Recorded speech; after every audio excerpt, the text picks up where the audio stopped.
எல்லா புகழும் இறைவனுக்கு. எங்களுக்கு எங்கள் ஊரை பொறுத்த வரைக்கும் ஒரு சந்தோஷமான நியூஸ் என்ன அப்படின்னா, அந்த நாயை பிடிச்சி ஜெயிலில் அடைங்கடா அப்படின்னு உச்சநீதிமன்றம் சொல்லியிருக்கிறாங்க. ஸோ நீதிமன்றத்துடைய வாக்கை வந்துட்டு யாரும் நிறைவேற்றாமல் இருக்க முடியாது.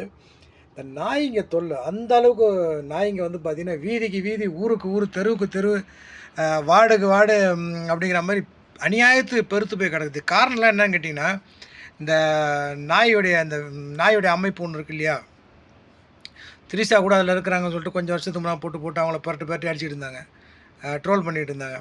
அந்த அமைப்பு வந்து பார்த்திங்கன்னா நாயை வந்துட்டு பிடிக்கக்கூடாது, அதை வந்து கஷ்டப்படுத்தக்கூடாது அப்படிங்கிற மாதிரி சொல்லப்போ இன்றைக்கி நாய் நம்மளை கஷ்டப்படுத்தக்கூடிய ஒரு காலத்தில் வாழ்ந்துட்டுருக்குறோம். பஸ் ஸ்டாண்டை விட்டு வீட்டுக்கு வர்றதுக்குள்ளே எங்கள் ஊர்லலாம் வந்து பார்த்திங்கன்னா எப்படியும் ஒரு 1000 நாயை கடந்து தான் வந்தாகணும். ஒன்று அது கொஞ்சம் தாழ்வான இடத்துல படுத்துருக்கோம், நமக்கு தெரியாமல் கால் வச்சிடும் அப்படின்னா லபக்குன்னு காலை பிடிச்சி கடிச்சிதுன்னா பாதி கால் நம்ம கட்டைக்கால் வைக்கிற அளவுக்கு தூக்கிட்டு ஓடி போயிடும், எடுத்துக்கிட்டே போயிடும். அந்த அளவுக்கு பசியிலையும் வெறியிலையும் அதை படுத்து கிடக்கும். அந்த நாய்களோட அநியாயம் அந்தளவுக்கு. சின்ன பிள்ளைங்களாம் ரோட்டில் விளையாட முடியாது, எதுவும் சாப்பாடு கொண்டே வச்சுட்டு ஊட்ட முடியாது, நாய் விரட்ட ஆரம்பிச்சிடும்.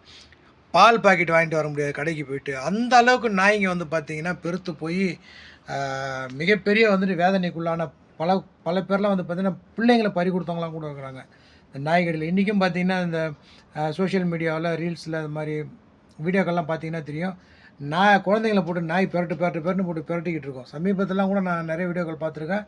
நாயெல்லாம் வந்து பார்த்திங்கன்னா அந்தளவுக்கு இந்த குழந்தைங்கள போட்டு சித்திரவதை பண்ணி கடித்து குதறி இருக்குது.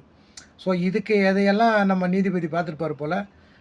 அதை வந்துட்டு பார்த்திங்கன்னா நாய்களை வந்துட்டு பார்த்திங்கன்னா இன்னும் 8 வாரங்களுக்குள்ளே 8 வாரங்களுக்குள்ளே சொல்லியிருக்கிறாரு.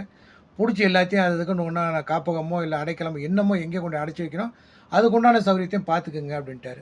ஸோ இதை வந்து பார்த்திங்கன்னா நம்ம மதுரை கோர்ட்டை வந்து பார்த்திங்கன்னா இது இங்கே எல்லா நாட்டிலையும் அமல்படுத்தணும் அப்படிங்கிற மாதிரி சொன்னதாக ஒரு தகவல் ஒன்று நான் கேள்விப்பட்டேன். எந்த அளவுக்கு உண்மை பொய்ன்னு தெரியல, உங்களுக்கு தெரிஞ்சது அப்படின்னா கமெண்ட்டில் சொல்லுங்கள். ஸோ சந்தோஷமான நியூஸ் எல்லா ஊருக்குமே தான் நான் நினைக்கிறேன். ஏன்னா எங்கள் ஊர்லலாம் நாய்ங்க தொல்லை அநியாய தொல்லை. திருடனை பிடிக்க போகுது சொல்லி ஒரு சில பேர் வந்து பார்த்திங்கன்னா வீட்டு வாசலில் வந்து கும்பலாக அந்த குட்டி போட்ட நாயோடு சேர்த்து அம்மா பிள்ளை அப்பா எல்லாத்துக்கும் சேர்த்து ஒரு 10 பாக்கெட் பிஸ்கட் வாங்கிட்டு போயிடுது, வாங்கி தூக்கி போட்டு போயிடுது. ஏன்னா வாசல்லே படுத்து கிடக்காது, யாரும் வீட்டுக்குள்ளே நுழைய மாட்டான் அப்படிங்கிற மாதிரி இவங்களுக்கு நினைப்பு. இப்படியெல்லாம் வந்து பார்த்திங்கன்னா நாயை வந்துட்டு கொடூரமான நாயை, கொலகார நாயெல்லாம் வளர்த்துட்டு வச்சுருக்கிறாங்க.